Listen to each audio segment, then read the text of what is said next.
Police! सामान उठा लो साहब। हाँ।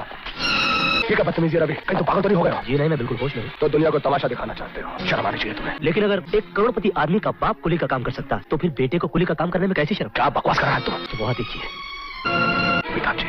बाबूजी, वाकई ये बहुत ही शर्म की बात है। बरसों से जो आपने झूठ का पर्दा डाल रखा था, आज वो खुल गया। आज आपको पता चल गया होगा कि मेरे बदले हुए रवैये की वजह क्या है।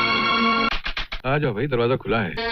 आप तो ऐसे देख रहे हैं जैसे मुझे भूल गए हो। इंसान अपने आप को भूल सकता है मगर तुम जैसी औलाद को कभी नहीं भूल सकता। मैं आपको अपने घर ले जाने आया हूँ। फिर ले जाने आया? लेकिन आपके पास तो मेरे पास कुछ भी नहीं है। ये झोपड़ा भी किराए का है, इसे मुझसे छुपा कर तुम बेच भी नहीं सकोगे।